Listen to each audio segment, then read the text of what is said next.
once again. Christian greetings to all our valued listeners and viewers throughout the whole world. More particularly to all Shepherd's Rod believers, and most especially to our beloved brothers and sisters in the United States of America. Special greetings to our brethren in Colorado, our brethren in Georgia, in Kansas, in Texas, in Missouri, in Chicago, Illinois, in Fiji Island, Mexico, Spain, in Africa, Pakistan, Kenya, to the United Kingdom, and also to our brethren in Australia, and to the rest of the 144,000 living saints scattered abroad. Greetings. May the good Lord bless you, brothers and sisters. This is our special episode number 4 on the subject, the beast and its image. I would like to begin on 2TG 36 on page 4. It says, we in the majority in Christendom commonly believe that the lion represents the ancient empire of Babylon, the bear, Medo-Persia, the leopard, Grecia, and the nondescript beast in his two faces, the empires of pagan and papal Rome. But as to the leopard-like beast and the scarlet-colored, we may not hold views alike. And that is why we need to study now as never before if we are to know the truth.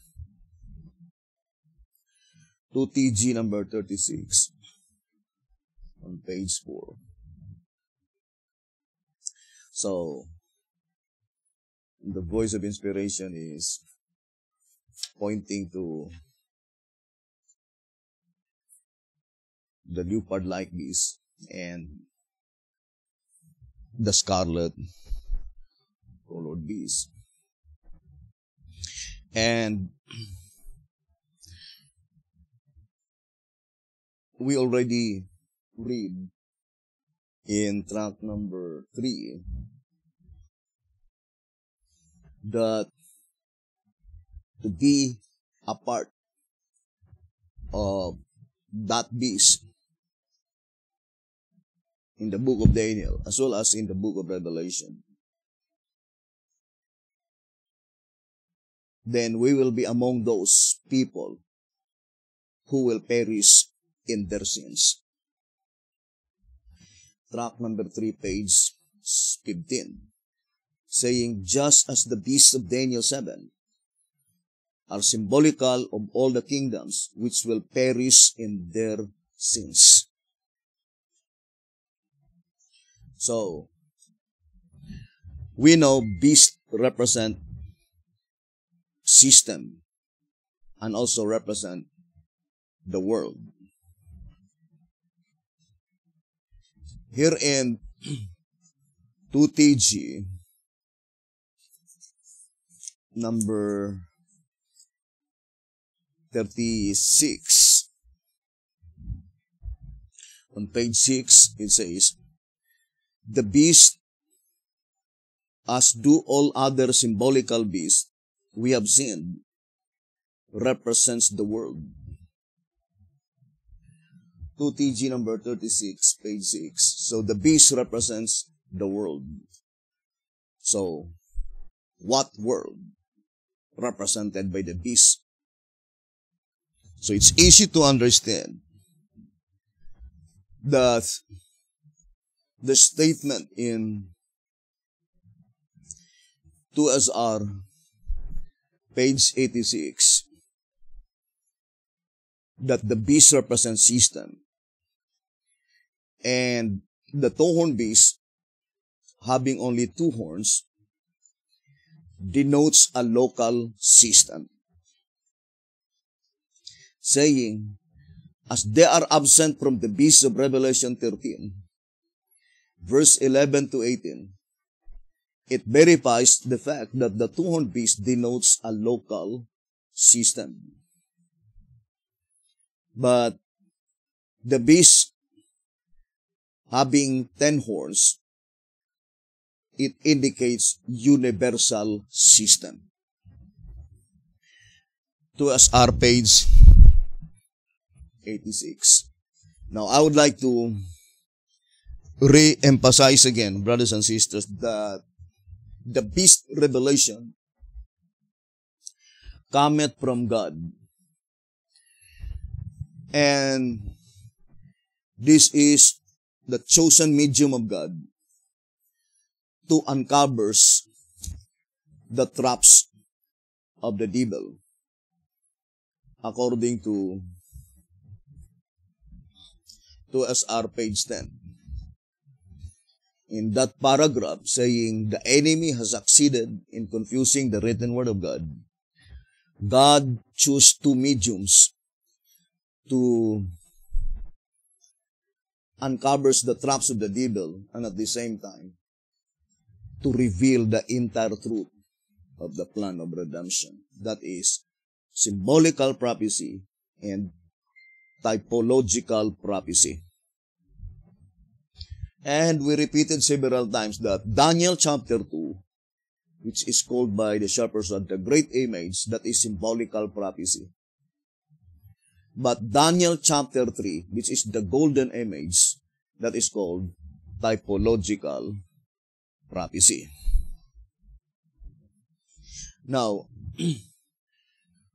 so the entire revelation of the beast from the book of Daniel and the book of Revelation is a revelation coming from God, so that each of us individually could be able to escape such system employed by Satan to deceive God's people. Here in answerer number 1, page 60, it says, we must stand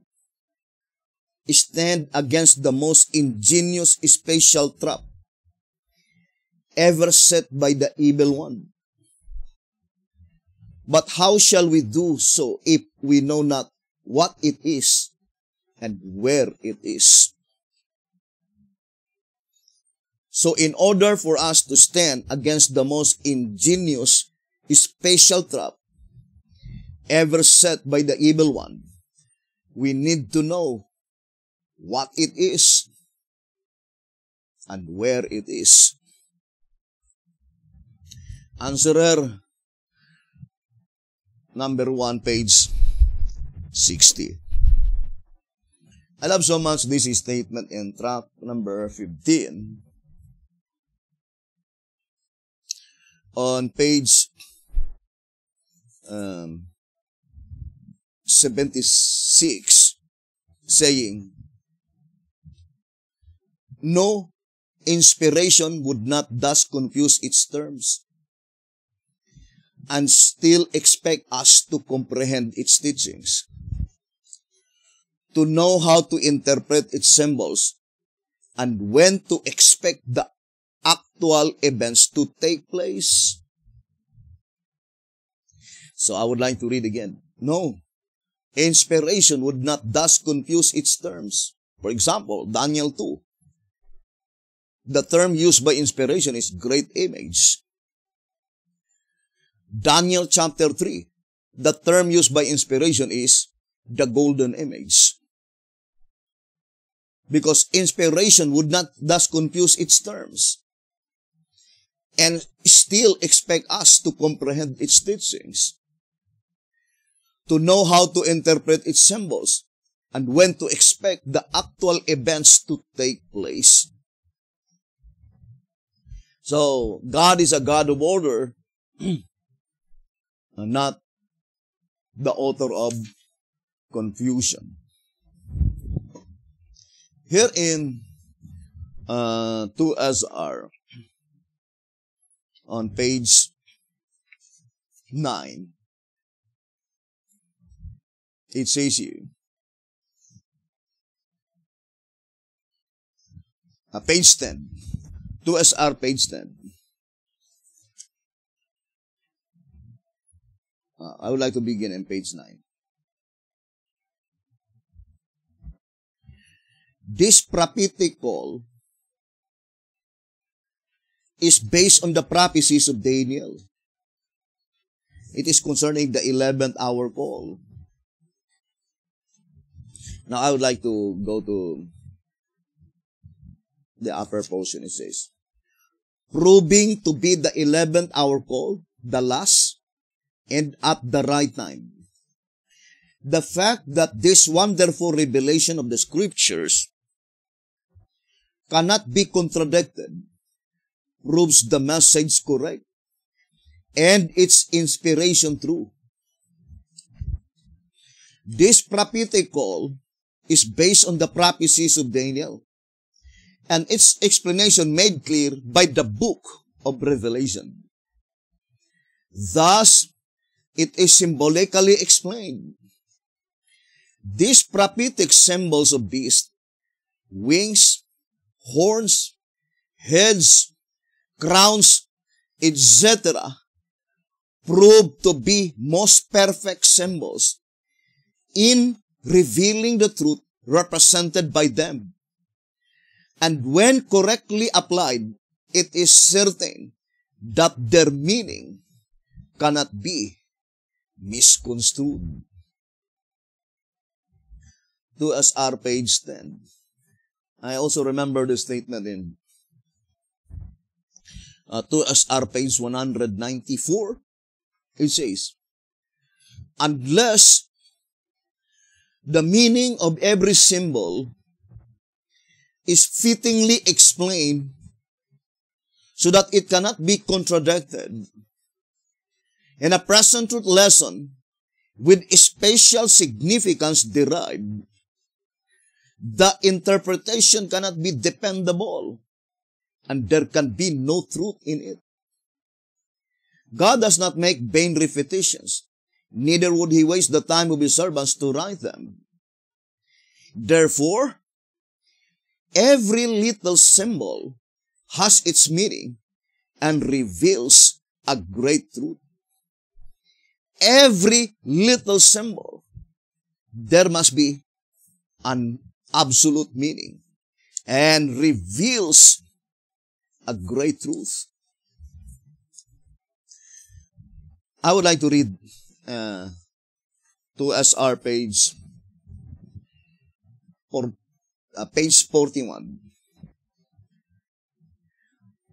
2SR page 41. It says,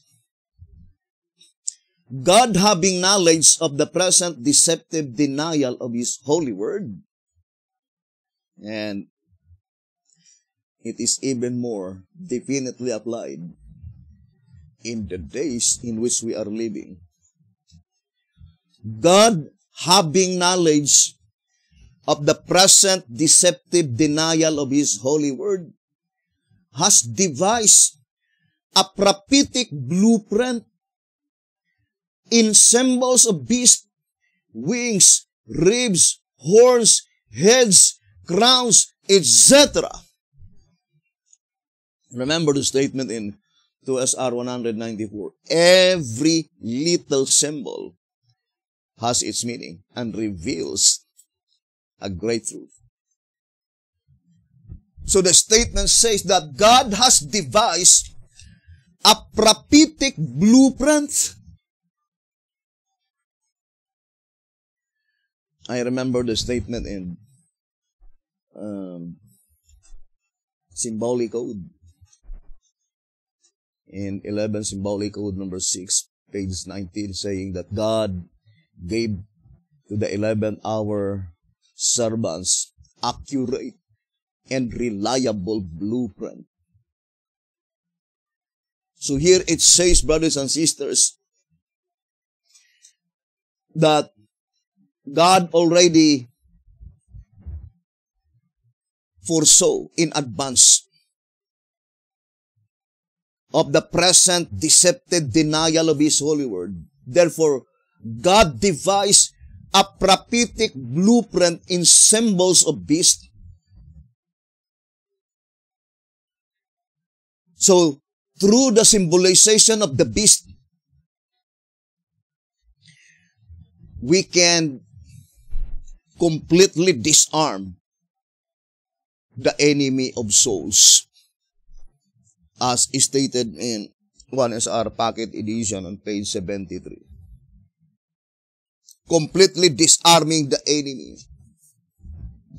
It says, God has devised a prophetic blueprint in symbols of beasts, wings, ribs, horns, heads, crowns, etc., by which He points out in this prophetic panorama. What is a panorama? We know the word panorama, it is a noun, meaning unbroken view of an entire surrounding or area, or a continuous scene, or a comprehensive presentation. That's what it means by the word panorama.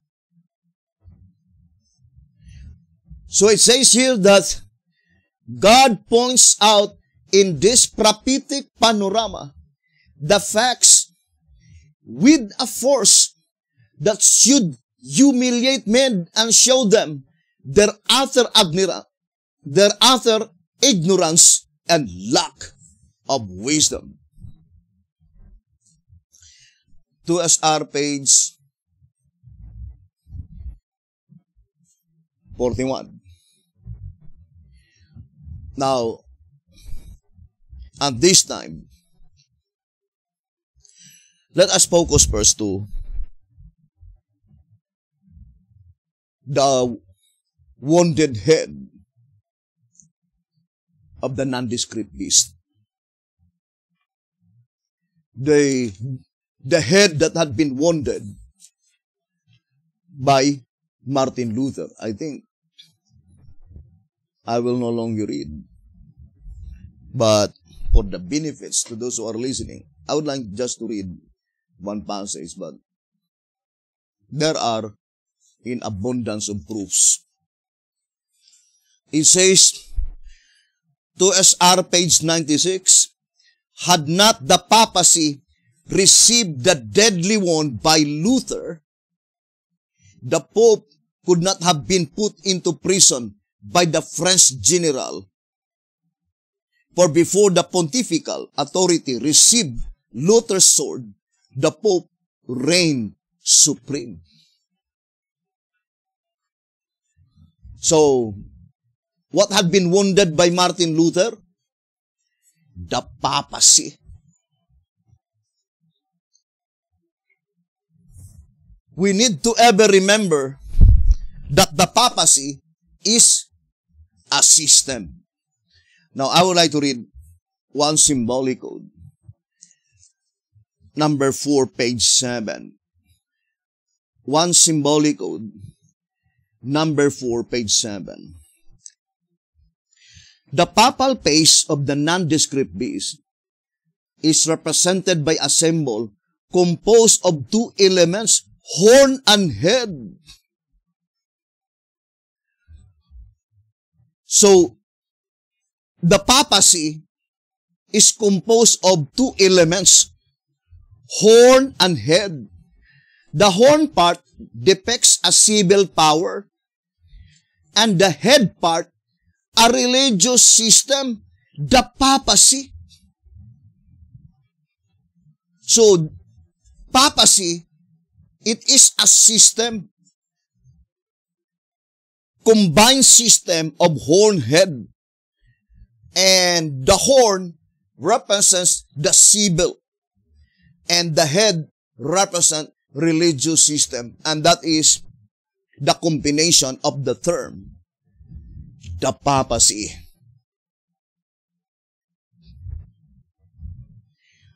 Now, remember, brothers and sisters, according to tract number 15, let us read the statement given by the Shepherd's Rod.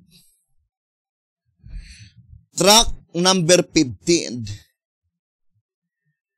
page 76. Let's read. Tract number 15, page 76. Settles beyond doubt that while the horn part stands for the civil phase, the head part stands for the religious phase, logically. Logically, too, because religion should be the brains of any government. Furthermore, civil government were originally founded upon church governments. Then it says, the symbolism thus clearly connotes that an atheistic government is about as good as is any horn apart from its head. It says, such might even be compared to a chicken with its head off. In its flight, the headless chicken jumps with great force, but it knows not where it is going, and it lives but a few minutes. Tract number 15, page 76. The statement plainly telling us that nations had been founded by religion. Brothers and sisters. And those nations that had not been founded by religion, the atheistic government, it is a nation by which it seems very powerful. But when they employ their strength, it will last only for a very short period of time. And concerning the 10 horns of the scarlet-colored beast represented by communism, they will reign only 1 hour with the beast. Because that nation is had not been established by religion, according to the voice of inspiration. Now, since our focus is the United States of America, then we need to study closely, brothers and sisters, what religion that United States of America had been founded. Now, let's go back to the subject concerning the papacy, the little horn head. Now, let us read answerer. Answerer number 3, page 45. It says, accordingly, the medieval union of secular and ecclesiastical powers in the Roman Church gives the key to the interpretation of both the horn and the head, proving that the head, which was wounded unto death, is figurative of the ecclesiastical part only. For on the leopard-like beast, Rome is not represented by either a wounded horn or a horn head, but by a wounded head only, which shows that the blow affected not the secular half, the state represented by the horn, but only the ecclesiastical half, the church head. Answerer number 3, page 45. So the shepherd's rod plainly told us that the only part that had been wounded by Martin Luther concerning the papacy is only ecclesiastical, but not the whole. Only a part of that ecclesiastical. Why? Because the ecclesiastical part of the Roman Catholics is founded in two fundamental doctrines: immortality of the soul and the Sunday keeping. Now let us read first the Great Controversy. Great Controversy, page 57 and page 58. So it says here, the advancing centuries witnessed a constant increase of error in the doctrines put forth from Rome. Even before the establishment of the papacy, the teachings of heathen philosophers had received attention and exerted an influence in the church. Many who professed conversion still clung to the tenets of their pagan philosophy, and not only continued in study themselves, but urged it upon others as a means of extending their influence among the heathen. Serious errors were thus introduced into the Christian faith. Prominent among these was the belief in man's natural immortality and his consciousness in death. This doctrine laid the foundation. So this is the foundation upon which Rome established the invocation of saints and the adoration of the Virgin Mary. From this sprang also the heresy of eternal torment for the finally impenitent, which was early incorporated into the papal faith. So in this reading, brothers and sisters, the doctrines of immortality of the soul, eternal torment, the adoration of the Virgin Mary, brothers and sisters, does not originate from papal Rome, but from pagan Rome. And these are the errors mentioned by Apostle Paul, according to the Great Controversy, page 49. It says here, the Apostle Paul, in his second letter to the Thessalonians, foretold the great apostasy which would result in the establishment of the papal power. He declared that the day of Christ should not come, except there come a falling away first, and that man of sin be revealed, the son of perdition, who opposeth and exalted himself above all that is called God, or that is worshipped, so that he as God sitteth in the temple of God, showing himself that he is God. And furthermore, the apostle warns his brethren that the mystery of iniquity that already work. 2 Thessalonians chapter 2, verse 3, verse 4 and 7. Even at that early date, he saw creeping into the church errors that would prepare the way for the development of the papacy. And that errors, brothers and sisters, that began to creep even in the 2nd century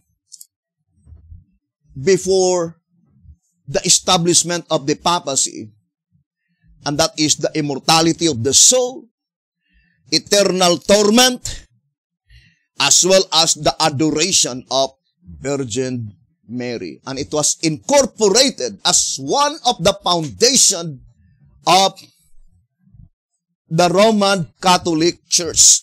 Now let me read to you the Great Controversy 549. The Great Controversy, page 549.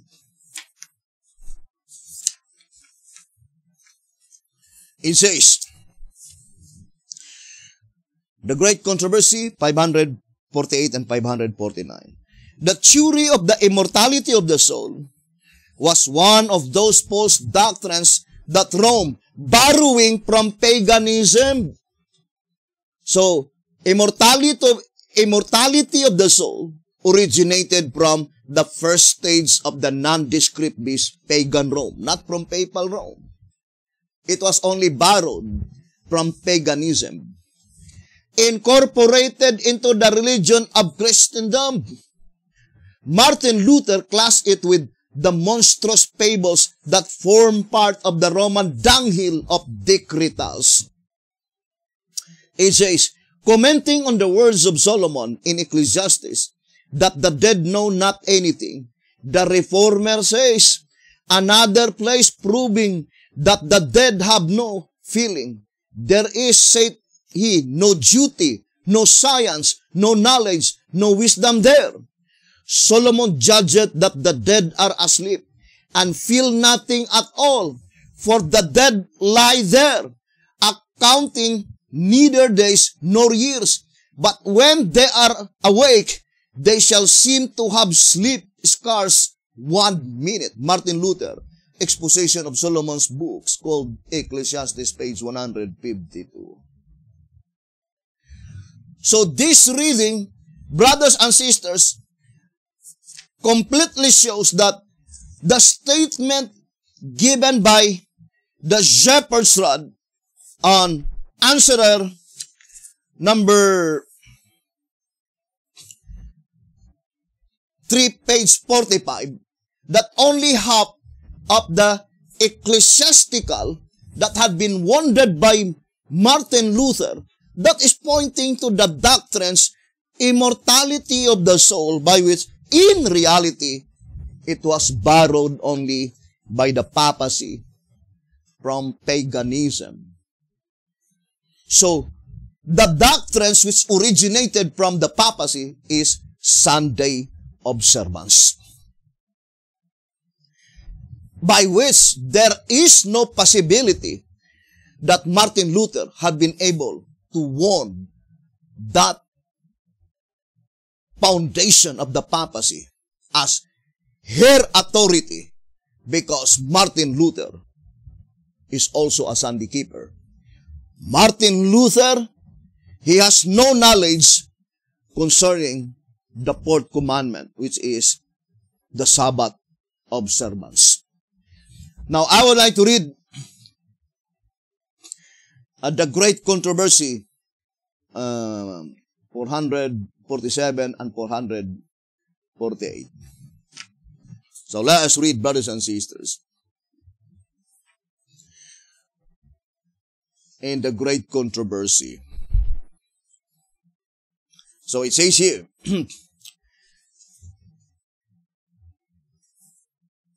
it was in behalf of the Sunday that Popery first asserted its arrogant claims, and its first resort to the power of the state was to compel the observance of Sunday as the Lord's Day. So, and on the 4th paragraph it says, Roman Catholics acknowledge that the change of the Sabbath was made by their church and declare that Protestants, by observing the Sunday, are recognizing her power. So, Sunday observance is the authority of Rome, or the authority of the Roman Catholic Church. And it says here, let's continue. In the Catholic Catechism of Christian Religion, in answer to a question as to the day to be observed in obedience to the 4th commandment, this statement is made. During the Old Law, Saturday was the day sanctified, but the church, instructed by Jesus Christ and directed by the Spirit of God, has substituted Sunday for Saturday. So now we sanctify the first, not the 7th day. Sunday means, and now is the day of the Lord. As the sign of the authority of the Catholic Church, Papist writers cite the very act of changing the Sabbath into Sunday, which Protestants allow of. Because by keeping Sunday, they acknowledge the church power to ordain feasts and to command them under sin. Now, that is very plain, brothers and sisters, that in reality, the foundation of the papacy of the Roman Catholic Church is the Sunday observance. And that foundation never been wounded by Martin Luther. The shepherd's rod is very plain. In answerer number 3, page 45. Only half of the ecclesiastical that had been wounded by Martin Luther. The other half, brothers and sisters, had not been wounded by Martin Luther. Because the Roman Catholic Church were established and founded by two great fundamental doctrines: immortality of the soul, which is only borrowed from paganism, eternal torment, and the adoration of Virgin Mary. That is the first doctrine. And the second one is Sunday observance. And only the half, the doctrines borrowed from paganism by the Roman Catholic Church, had been wounded by Martin Luther. But the other half, brothers and sisters, which is the Sunday observance, had never been wounded by Martin Luther, because he himself, and not only Martin Luther, all the reformers that had been raised by God during the Dark Ages, all of them are Sunday keepers. They have no knowledge concerning the Sabbath. So, we need to study closely, brothers and sisters, how God portrayed the whole truth in the beast revelation. So, let us now focus for a while concerning the leopard-like beast. So, concerning the leopard-like beast. Now, I would like to remind again, according to the great controversy, that image of the beast is made by the two-horned beast, United States of America. Great Controversy 443. It says, the image is made by the two-horned beast. Who made the image? If you will say made, the same with, it is the two-horned beast that form the image.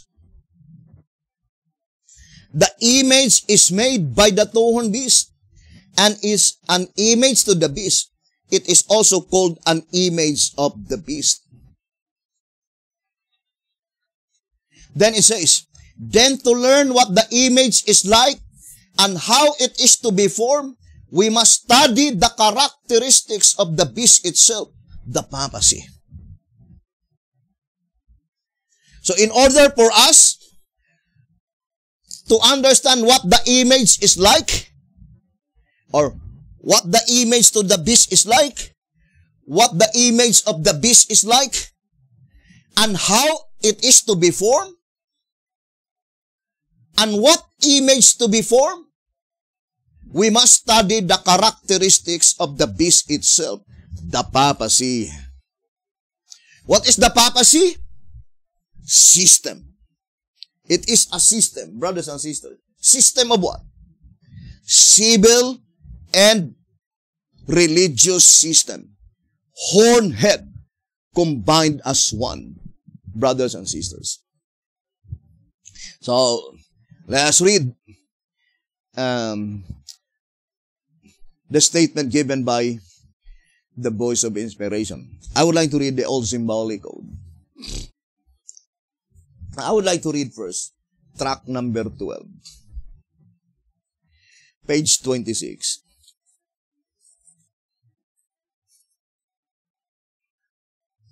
It says,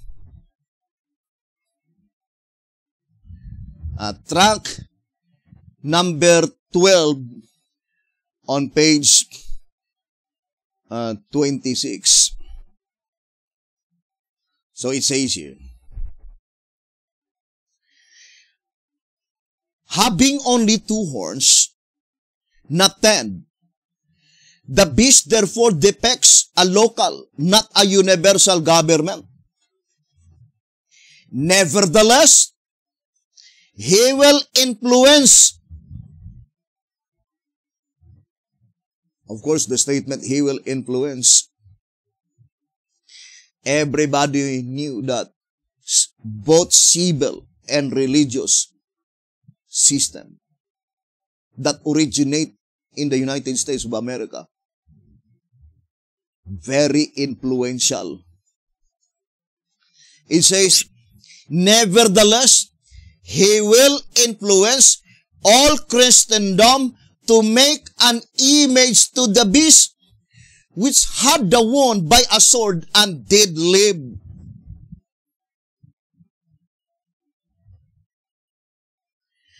Now, I would like to read again. Nevertheless, he will influence all Christendom to make an image to the beast, which had the wound by a sword and did live.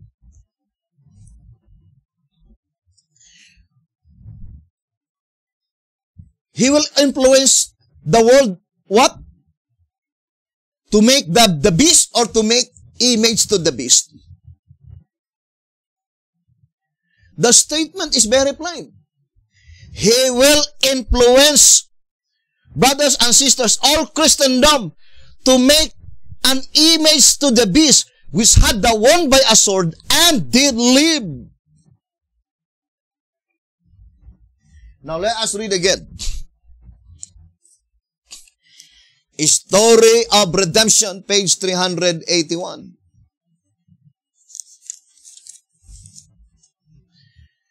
It says, the beast and its image. By the first beast is represented the Roman Church.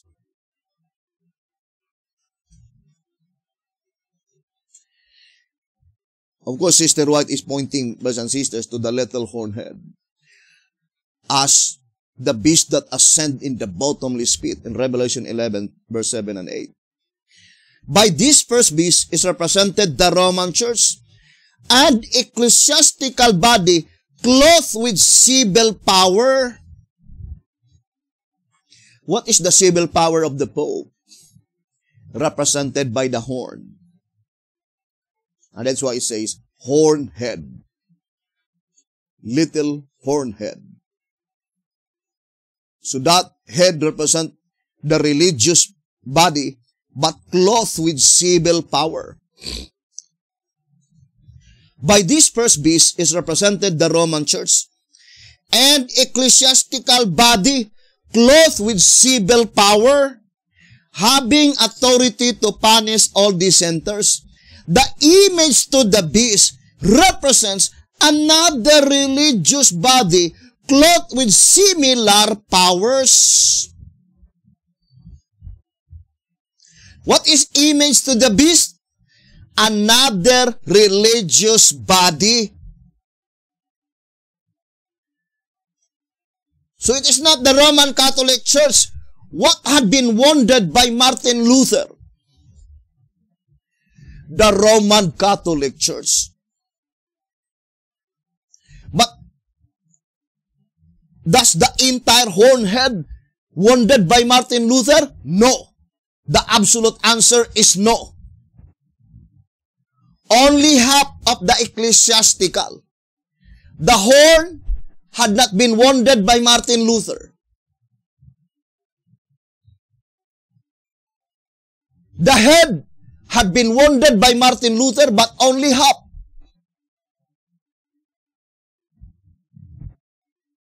The doctrine concerning immortality of the soul, eternal torment, and the adoration of Virgin Mary. Those are the only doctrines that have been wounded by Martin Luther. But concerning the main doctrine of the papacy, which is the Sunday observance, never been wounded by the reformers because they themselves are Sunday keepers.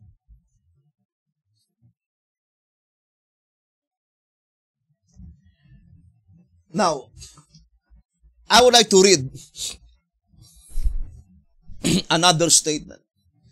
So the statement says, in the Bible, the two-horned beast, he will influence the world to make an image to the beast.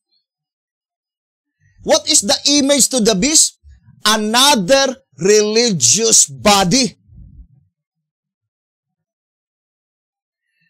But the statement given in the Bible, the image to the beast, which had been wounded by a sword and did live,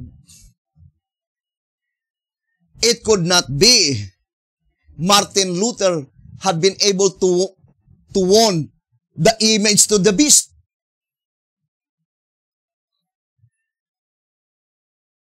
Because the Roman Catholic Church never been called by inspiration as image to the beast. Image to the beast, another religious body. Not the Roman Catholic Church. Now, I would like to read Old Symbolic Code.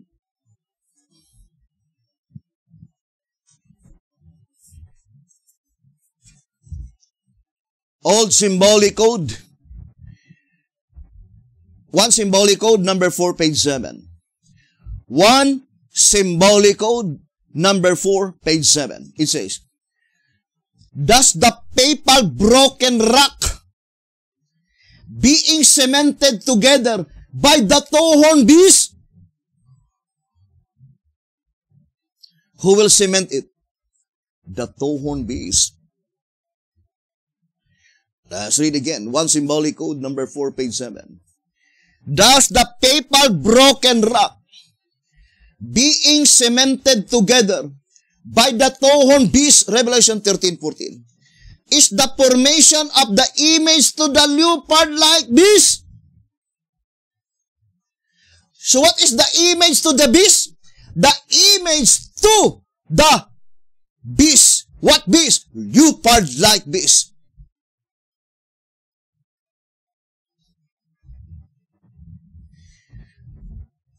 Thus, the leopard-like beast is the papacy? No. Brothers and sisters,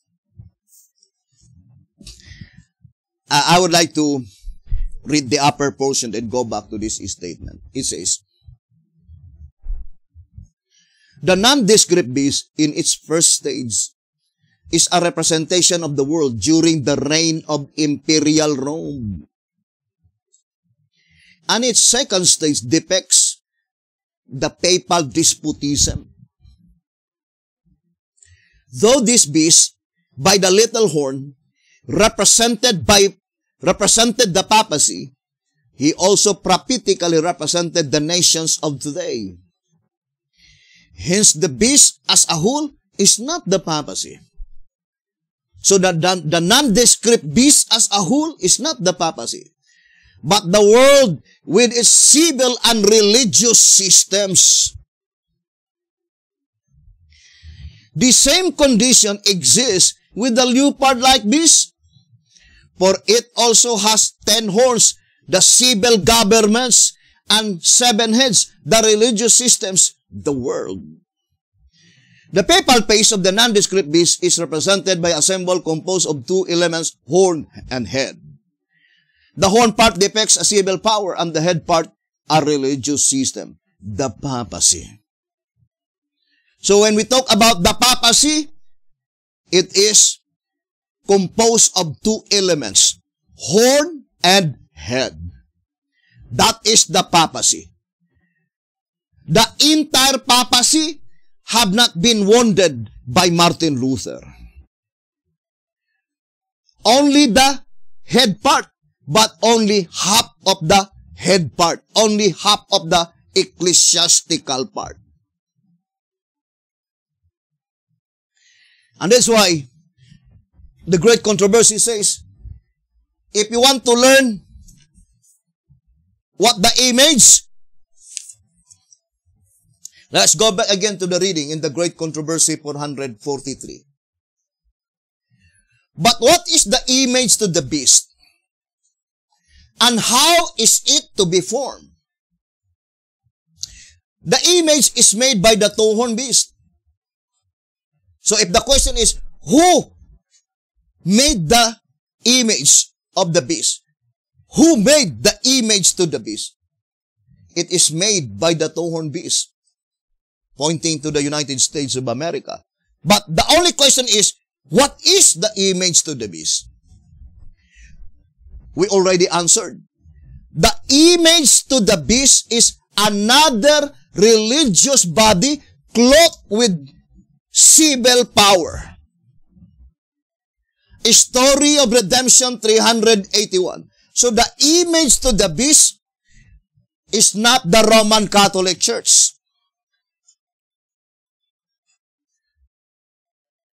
The image to the beast is not the Roman Catholic Church during the Dark Ages, which was wounded by Martin Luther. But the Bible says the image to the beast had been wounded. Therefore, let us study closely who delivered the wound to the image to the beast. Now let us read first the Bible, then go back to this reading in the great controversy. Revelation 13.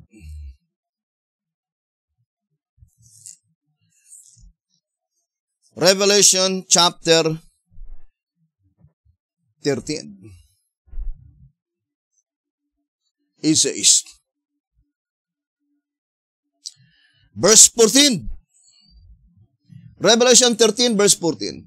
And deceiveth them that dwell on the earth by the means of those miracles which he had power to do in the sight of the beast, saying to them that dwell on the earth that they should make an image to the beast. Who will say that? Brothers and sisters, he that performed the miracles. Let us read again, verse 14. And deceiveth them that dwell on the earth by the means of those miracles which he had power to do in the sight of the beast, saying to them that dwell on the earth that they should make an image to the beast which had the wound by a sword and did live.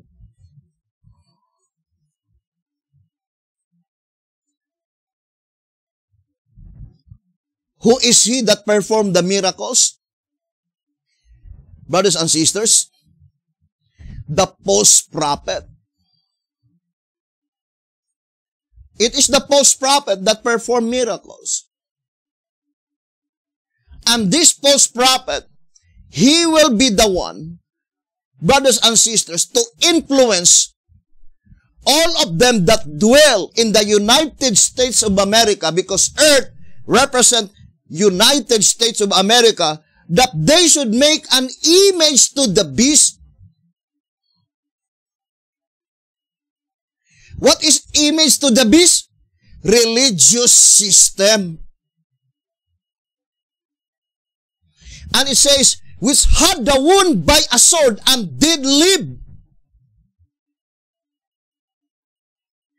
So, this false prophet must arise after the image to the beast had been wounded.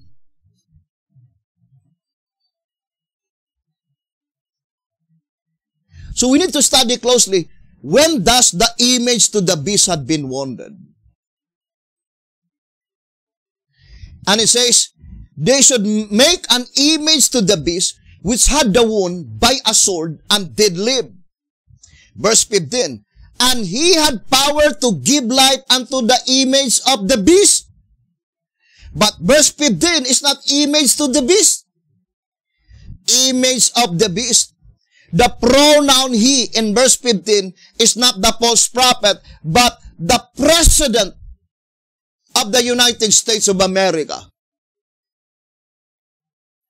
And he had power to give life unto the image of the beast. Who will give life to the image to the beast? The false prophet. Who will give life to the image of the beast? The president. And that is why the shepherd's rod called it,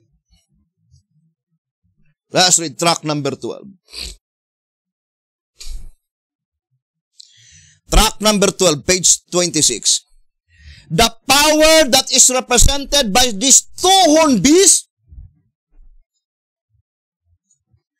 will identify itself with the false prophet, for together they are cast alive into a lake of fire. Revelation 19 verse 20. From this, it is plain to see that the wonders which the beast does in the sight of men, and by which he deceives them that dwell on the earth, are wrought by the false prophet. Revelation 13 and 14, and Revelation 19:20. In the sight of the beast, Revelation 13:14. Clearly, then, the beast's civil authority. What is the civil authority? Brothers and sisters, represented by horn. It says, clearly then, the beast's civil authority combined with the prophet's supernatural power points to a union of beast and prophet, an affiliation of state and of church representatives. Track number 12, page 26. Now, for example, I would like to read to you this reading. And for SP.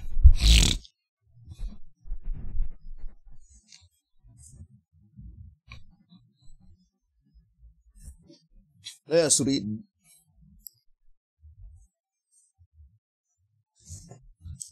For SP page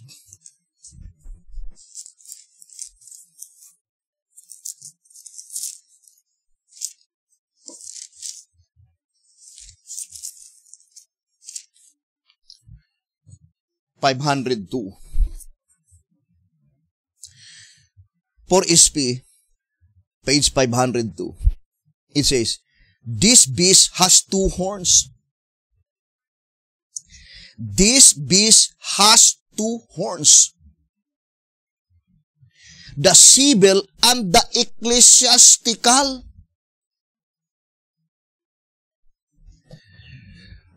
For SP 502, this beast has two horns, the civil and the ecclesiastical. So, brothers and sisters, from the time to the very first president of the United States of America, the two horns represent the two ruling parties, Republican and Democrats. But the time will come, as predicted beforehand, that the representation of the two horns, no longer Republican and Democrats, but ecclesiastical and civil. The two horns represent church and state. According to the voice of inspiration. When? Let's read again, 2SR.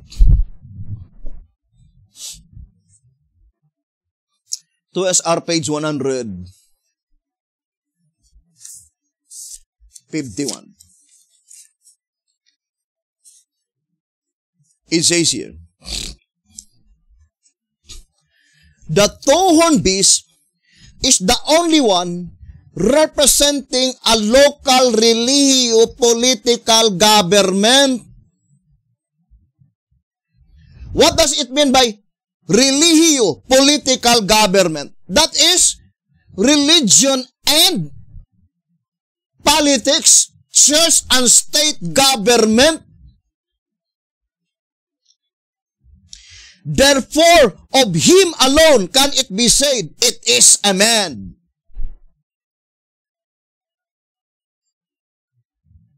So, the shepherd's rod is pointing to the predicted president. There is only one predicted president of the United States of America that in his term, the two horns will become ecclesiastical and civil. Religio and political government. It says, therefore of him alone can it be said, it is a man.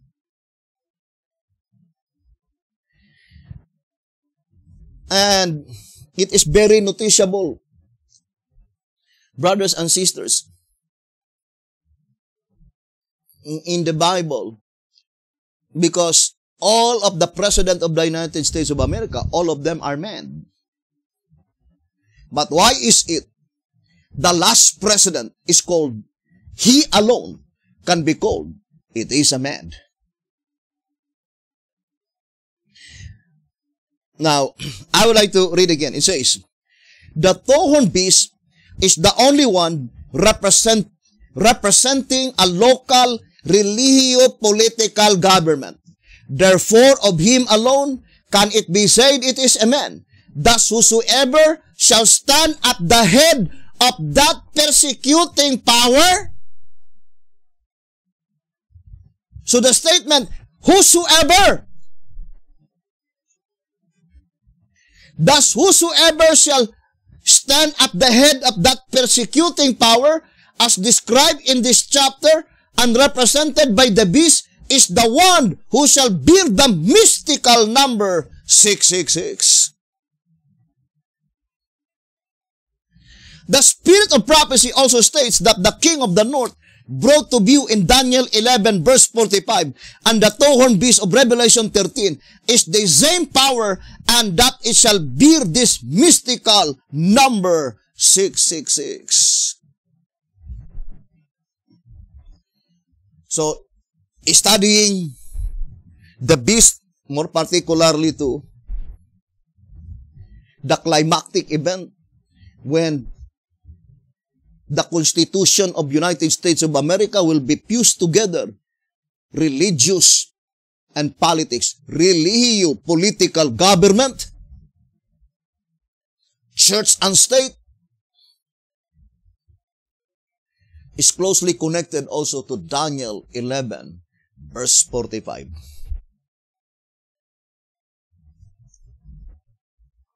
Now, let us go back again to the statement on one symbolic code. Number 4, page 7. One symbolic code, number 4, page 7. Thus the papal broken rock being cemented together by the two-horned beast. So the broken rock. What do you mean by rock? Rock is represent the foundation stones of the papacy, cemented by the two-horned beast.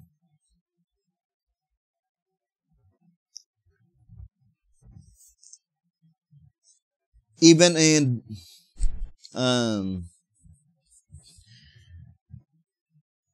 that doctrine of immortality of the soul, brothers and sisters, one of the fundamental doctrines by which you can see it in Facebook or in YouTube.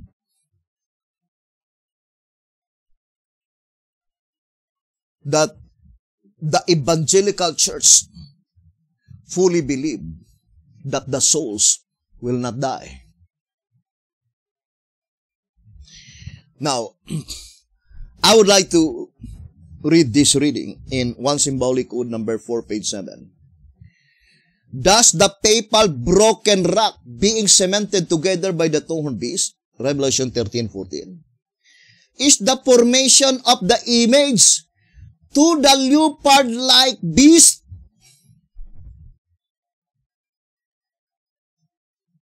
who will form the image to the beast. Who will form the image to the beast? Brothers and sisters, it is not the civil aspect. Another religious body. Another religious body, brothers and sisters. And accordingly, we read that several times. That is the evangelical church. The Great Controversy, page 444 or 445. Charles Beecher, in a sermon in the year 1846, declared that the ministry of the evangelical Protestant denominations is not only formed all the way up under a tremendous pressure of merely human fear, but they live and move and breathe in a state of things radically corrupt and appealing every hour to every baser element of their nature to hush up the truth and bow the knee to the power of apostasy.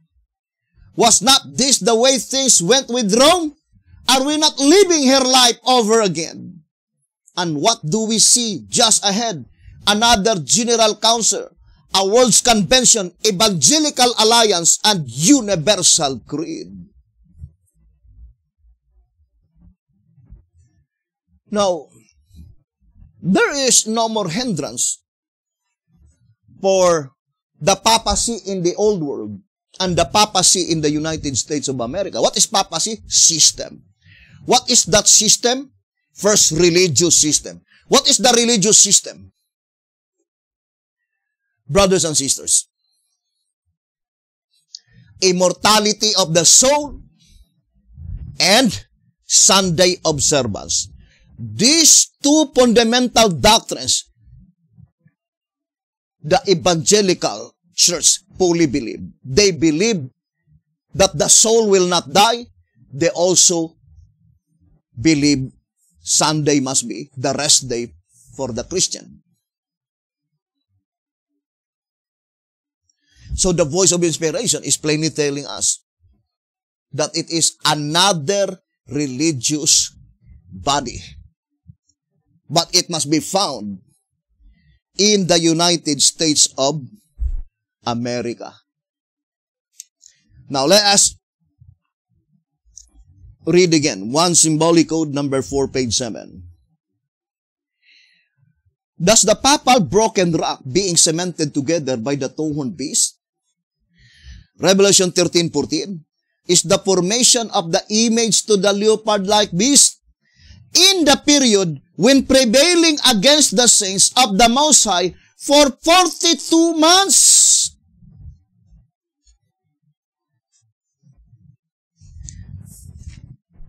Ponder deeply that statement, brethren. And let us connect that statement to every other statement in the shepherd's rod.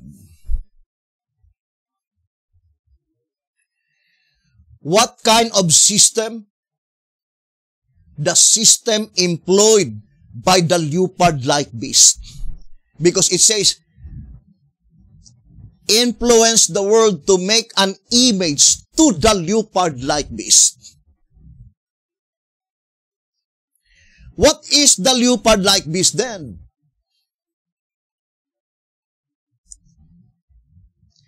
In order to understand the leopard-like beast, we need to study the image.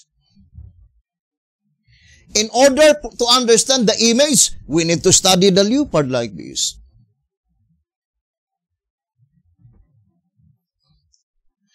Now, I would like to read 2SR.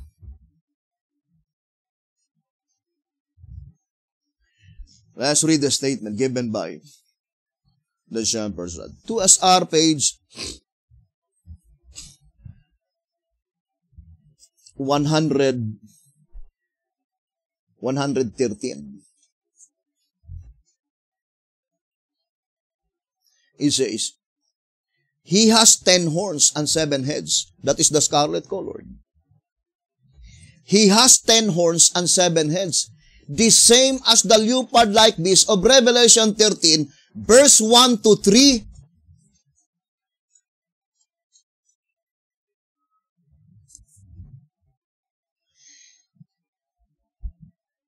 So the voice of inspiration, it says, thus the scarlet-colored beast has 7 unharmed heads.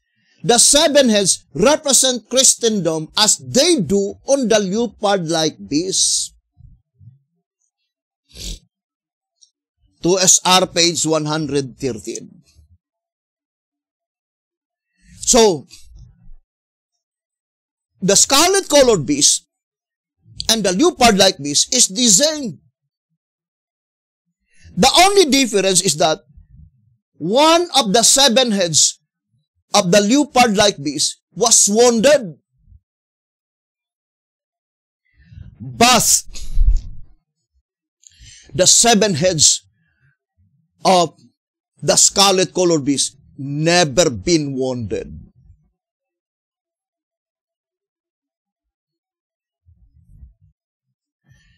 Now, who won the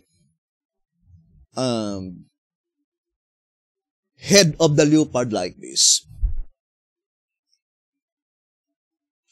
Some will say, Martin Luther. Well, it was also depicted through the leopard-like beast. I would like to read to you. 2SR, page 85. It says, the nondescript beast of Daniel 7, representing Rome in his first stage, shows prophetically by his 10 horns that there were 10 kings to arise out of Rome. In his second stage, it is shown that the papacy was to arise, subdue 3 kings, and wear out the saints of the Most High for the space of 1,260 years. But it tells not of the fall of the Roman monarchy or the papacy. It is silent concerning the Reformation that came before or after 1798 AD. Therefore, the lack of information by the symbols of this beast must found somewhere else in the prophetic word of God. And it is found in the symbolization of the leopard-like beast of Revelation 13, verse 1 to 10.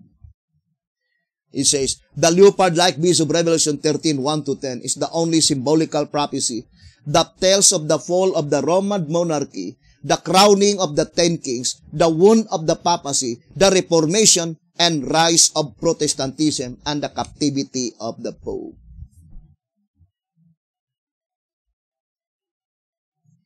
Now notice the statement in 2SR page 85. It says that it is silent concerning the Reformation that came before 1798 ended. Whose Reformation is that? That is Martin Luther, Knox, Wesley, Campbell, or the Reformers during the Dark Ages. But how about the statement? It says, that came before and after 1798 AD. Who are they? What Reformation that came after 1798 AD?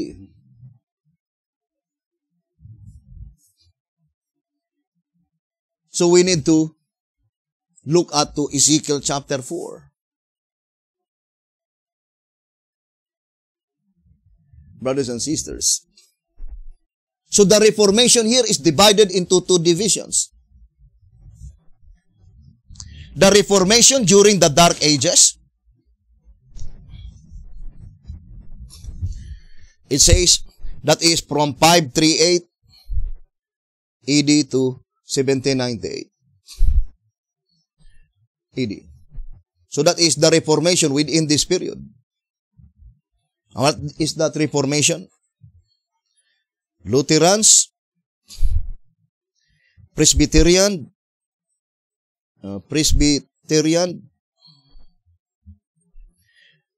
Methodist, Baptist. It is called the four great denominations. This is the Reformation before 1798 ended. But how about the Reformation after? It is before. How about the statement after? Because that is the purpose of the leopard-like beast. To reveal the Reformation before 1798 and after 1798. What is the Reformation after 1798? Brothers and sisters.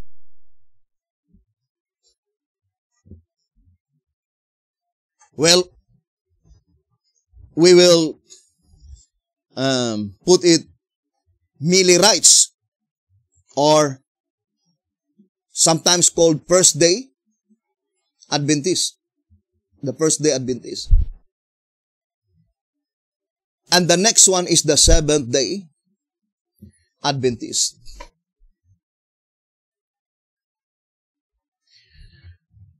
So, these are the reformations mentioned in the leopard-like beast.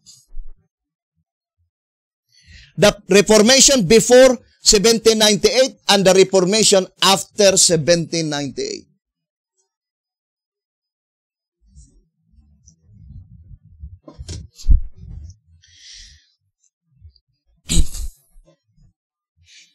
I would like to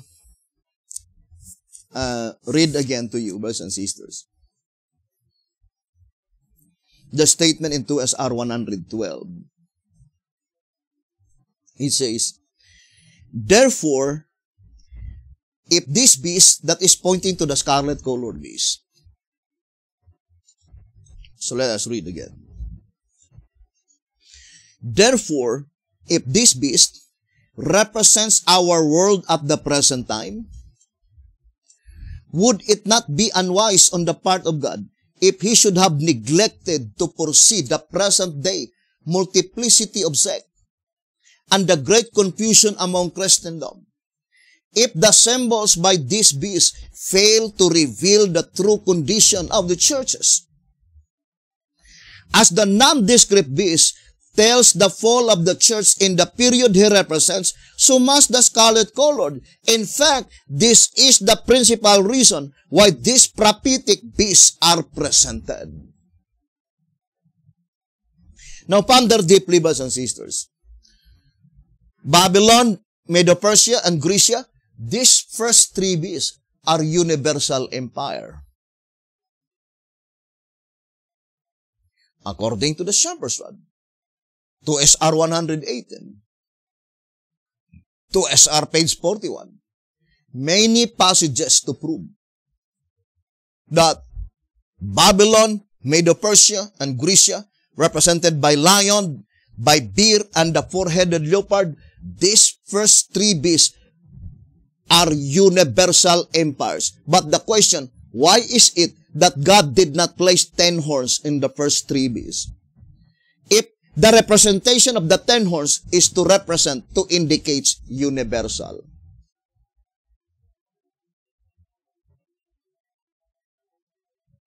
So the 10 horns, brothers and sisters, does not point to, in reality, to the universality of the empire, but pointing to the universal deception.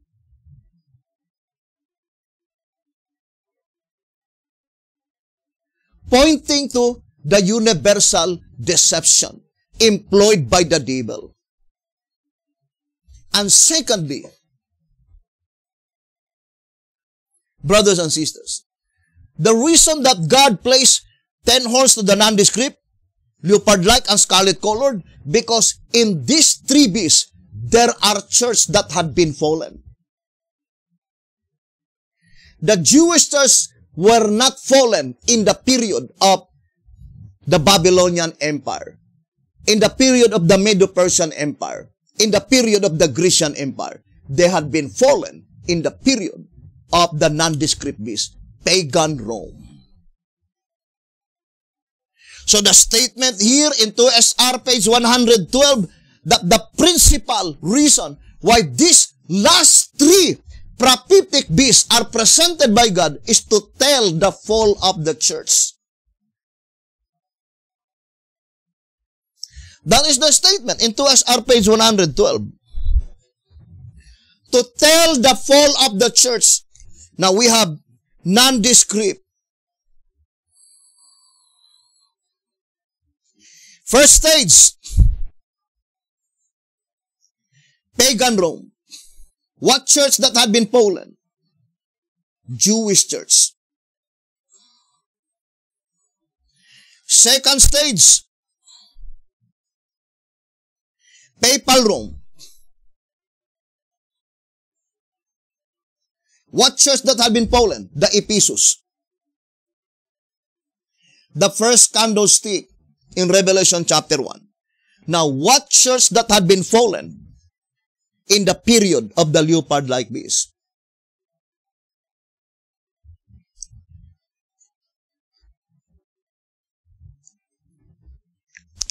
I would like to read 2SR.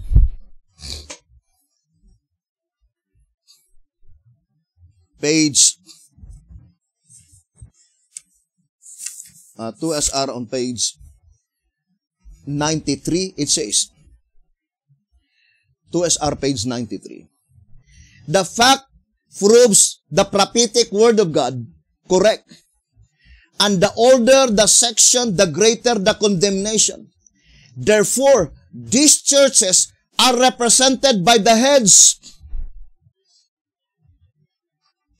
The blasphemy over them denotes their fall. I would like to read again the statement. Brothers and sisters, 2SR page 93. The blasphemy over the 7 heads denotes their fall. Is the Seventh-day Adventist a part of the 7 heads? Now let us read 2SR page 107. It would have been unwise and useless to devise this prophetic beast if the symbols would fail to reveal Protestantism as they do Catholicism. Before the 1,260 years ended in 1798, so these are the Reformation before 1798 before 1798 ended. The one we read in 2SR page 85.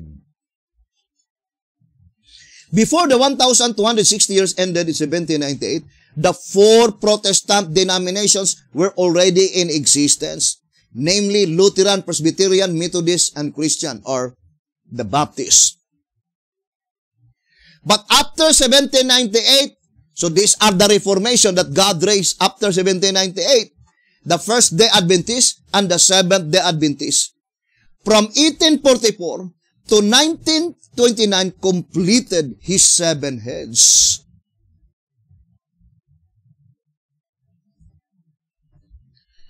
So when does the leopard-like beast completed his 7 heads? February 11, 1929.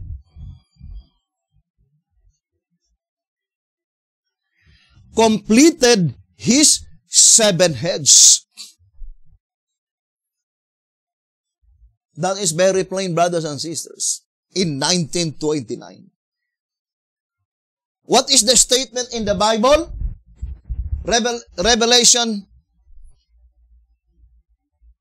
brothers and sisters, Revelation 13, I think verse 1. Let's read again the statement. Revelation 13 verse 1. And I stood upon the sand of the sea, and saw a beast rise up out of the sea, having 7 heads. So I would like to focus first, having 7 heads. And B.T. Hotep says in track number 5, page 60, that the verb having, they must first pass 2 periods. Giving, given, then having. When does the period giving?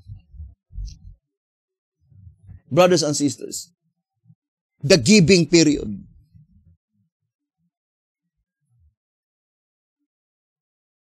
So, we need to focus to the last head, which is the Seventh-day Adventist Church.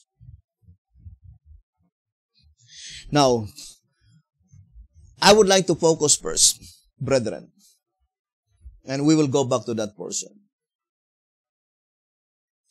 concerning the wounded head. We already read in 2SR page 85 that the leopard-like beast portray an event, the Reformation before 1798 AD ended, and the Reformation that God raised after 1798.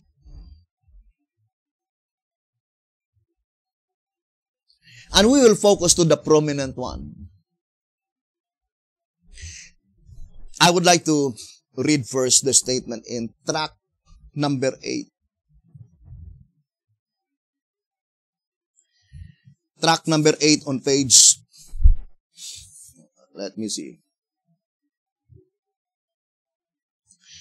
59. Tract number 8, page 59. It says, and since we know, tract number 8, page 59, and since we know that it is by His word, in the form of a message, that He shall smite the nations.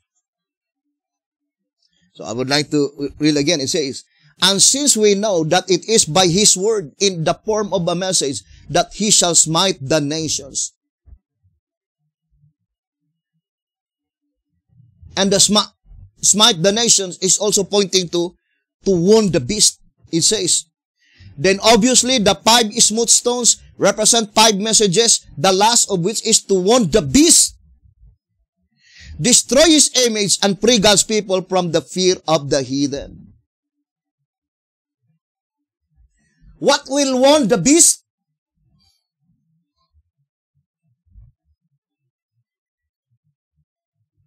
The sword of the Spirit, the word of God in a form of a message. But the very first one that wounded the little hornhead on the nondescript beast is Martin Luther. So what is the message that wounded the little hornhead? Delivered by Martin Luther. Righteousness by faith.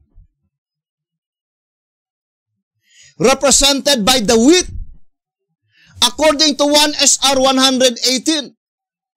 And that is why Martin Luther says here in the Great Controversy, page 190, I will preach, discuss, and write, but I will constrain none, for faith is a voluntary act. See what I have done. I stood up against the Pope, indulgences and papists, but without violence or tumult. I put forward God's word. I preached and wrote. This was all I did. And yet while I was asleep, the word that I had preached overthrew papyri, so that neither prince nor emperor has done it so much harm. And yet I did nothing. The word alone did all. If I had wished to appeal to force, the whole of Germany would perhaps have been deluged with blood. But what would have been the result? Ruin and desolation, both to body and soul. I therefore keep quiet and let the word to run through the word alone. The Great Controversy, page 190. But what message? The righteousness by faith.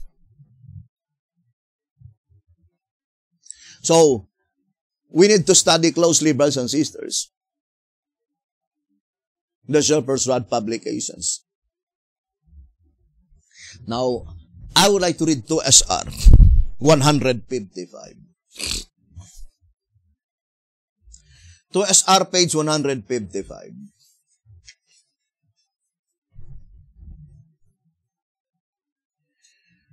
To SR page 155. It says, furthermore, it is the period under the symbol of the woman riding on the beast that makes an image of the leopard like in his first stage before wounded, or of the nondescript beast in his second stage.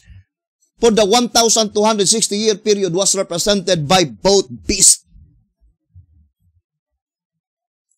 Now, analyze closely.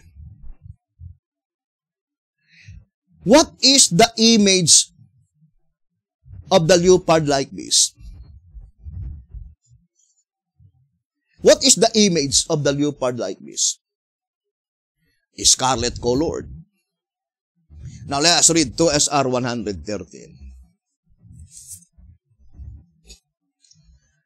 2SR page 113. The scarlet-colored beast is also controlled by the woman riding on his back.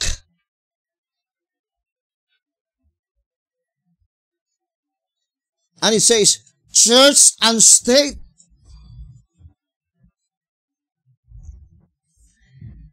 We need to ever remember that the scarlet-colored beast is an image of the beast.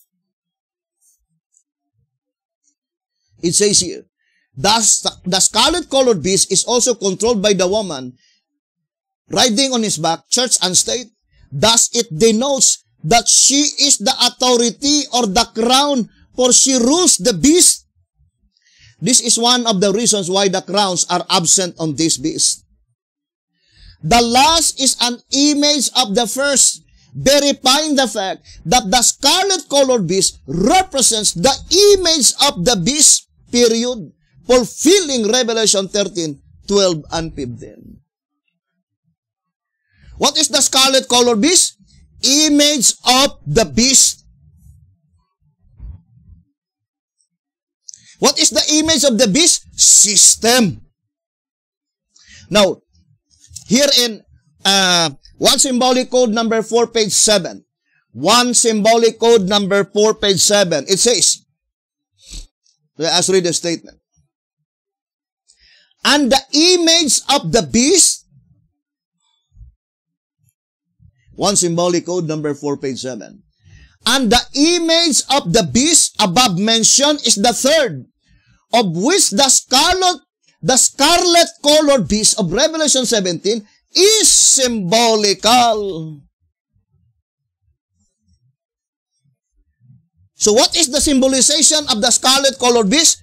Image of the beast. What is the image of the beast? It is a system of church and state.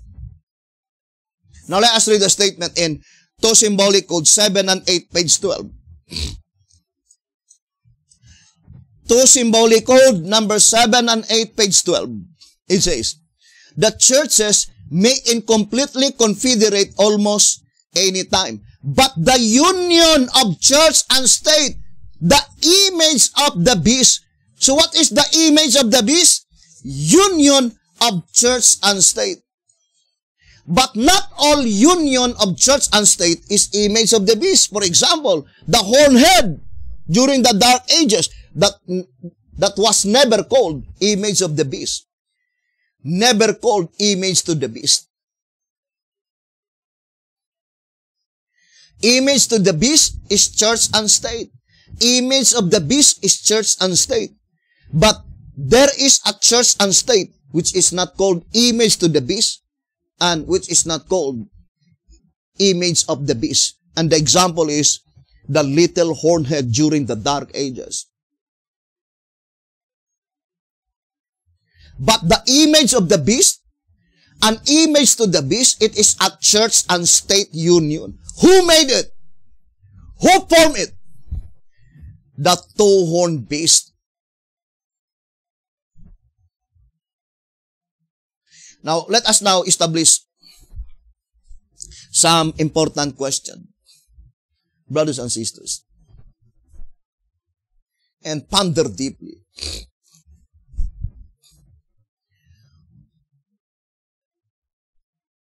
Who made the image of the beast, an image to the beast?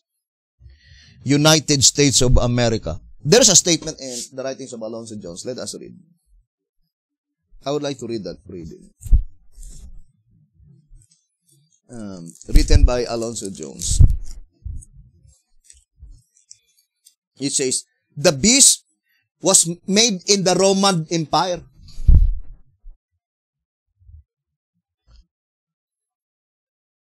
So, let's see this statement. The beast was made in the Roman Empire. Why should you attach? There should be...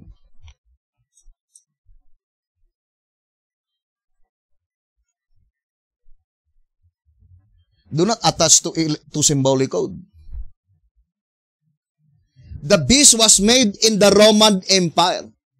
So whatever that system represented by the beast, it was made in the Roman Empire. And what is the Roman Empire? That is in the continent of Europe. Because only the two-horned beast, brothers and sisters, that arise out of the earth, all of them arise out of the sea. And pointing to the old world, Great Controversy 440. It was made in the union of an apostate church with the Roman state. In chapter 16, we have seen that the only place where the image of the beast could be made is in the United States.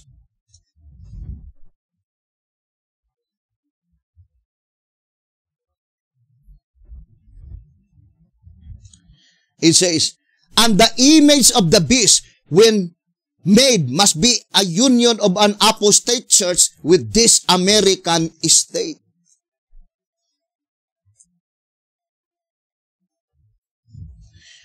Here's another statement. It says, thus the 12th chapter of Revelation is a sketch of the powers used by Satan. Thus the 12th chapter of Revelation is a sketch of the powers used by Satan against the church of God. Against the church of God.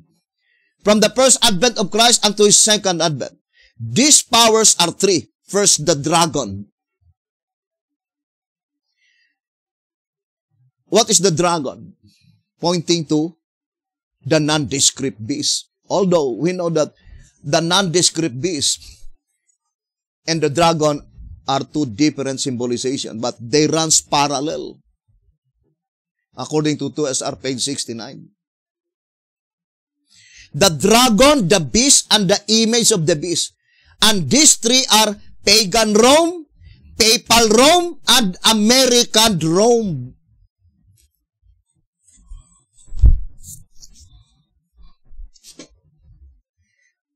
Now, let's go back to the statement in 2SR 155. Then analyze closely all the statements that we already read.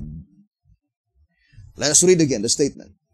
Furthermore, it is the period under the symbol of the woman riding on the beast.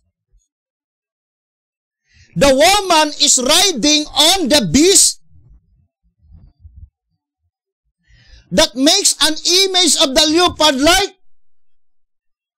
What is the image of the leopard like? Scarlet colored beast. One symbolic code 47 to SR 113. Therefore, the the beast mentioned by which the woman is riding could not be the scarlet-colored beast. Because the shepherd says that when does the image of the leopard-like beast will be formed? When? It is in the period under the symbol of the woman riding on the beast.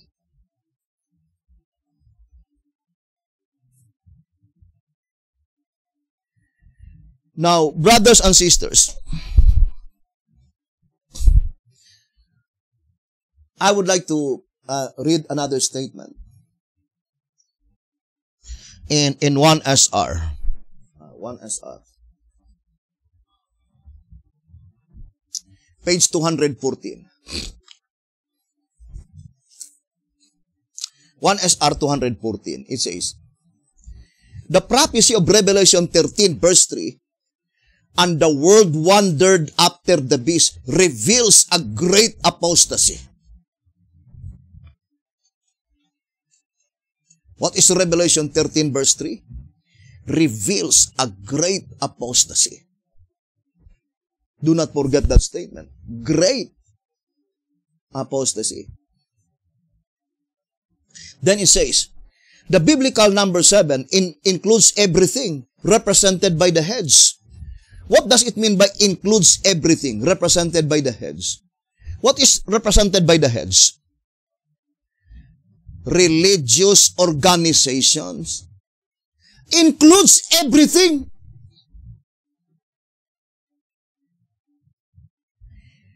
That is the same with the symbolization of the dragon. Now let us read 2SR. Page 69. It says, the heads are represented by the biblical number 7, meaning completeness, and embrace every religious system in the days of Christ.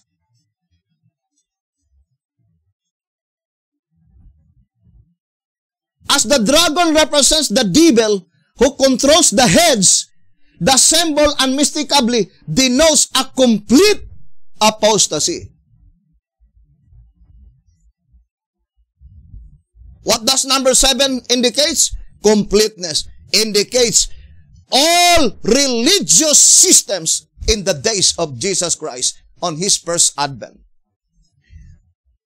had been completely defeated by the devil.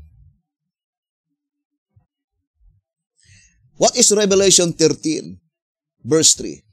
That is leopard-like beast. For example, I would like to read to you 2TG.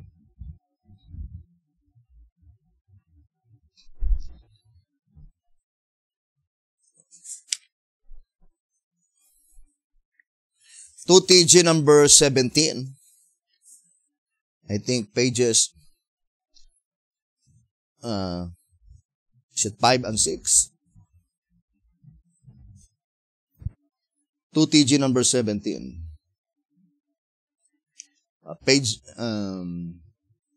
6. Page 6. It says, the Bible, we see, places the number 666